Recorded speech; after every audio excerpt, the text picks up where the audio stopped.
প্রথম আল্লাহ তাআলা হিসেব নেবেন কিয়ামতের ময়দানে এই সালাতের। আউয়ালু মা ইউহাসাবু বিহিল আবদু ইয়াউমাল কিয়ামাতি আস-সালাহ। সর্বপ্রথম আল্লাহ তাআলা এই সালাতের হিসাব নেবেন। এই সালাতের হিসাব যদি আমরা সুন্দর করে দিতে পারি, সব সুন্দর হয়ে যাবে। এবং ঈমান আর কুফরের মাঝে পার্থক্য হচ্ছে এই সালাহ।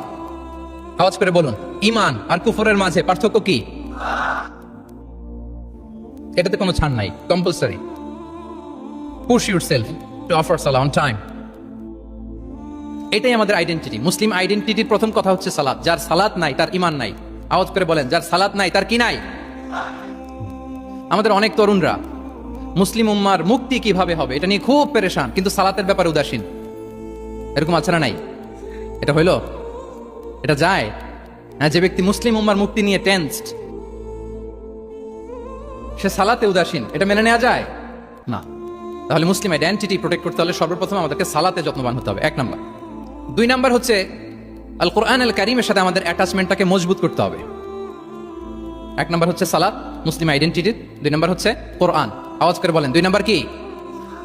কোরআনের সাথে আমাদের অ্যাটাচমেন্ট বাড়াইতে হবে। অনেকের কোরআনের ইন ডেপথ নলেজ অনেক ভালো, কোরআনের রিফ্লেকশনগুলো খুব ভালো জানে, কিন্তু কোরআন তেলাওয়াতের বেহাল দশা। এরকম আছে না? আবার আমাদের অনেক ভাইদের কোরআন তেলাওয়াত মাশাআল্লাহ খুব বিশুদ্ধ, কিন্তু তার আবার কোরআনের রিফ্লেকশনগুলো জানা নাই। দুইটাই আমাদের জন্য crisis. Recitation and reflection both are needed. দুইটাই লাগবে। যে প্রজন্ম কোরআন জানে না তারা কখনো সফল হতে পারে না। আই রিপিট, আমি আবারও বলছি, যে প্রজন্ম কোরআন জানে না তারা কখনো সফল হতে পারে না। তাহলে আমাদের মুসলিম আইডেন্টিটিকে যদি প্রিজার্ভ করতে হয়, প্রোটেক্ট করতে হয়, প্রথমে আমাদেরকে সালাতের ব্যাপারে সোচ্চার হইতে হবে, সচেতন হইতে হবে। 2 নম্বরে কোরআনের সাথে আমাদেরকে অ্যাটাচমেন্ট বাড়াইতে হবে। কোরআন যেমনি বিশুদ্ধভাবে আমার আবৃত্তি করতে, তেলাওয়াত করতে জানতে হবে, আবার কোরআনের রিফ্লেকশনগুলো, কোরআনের শিক্ষাগুলো আমাদেরকে জানতে হবে।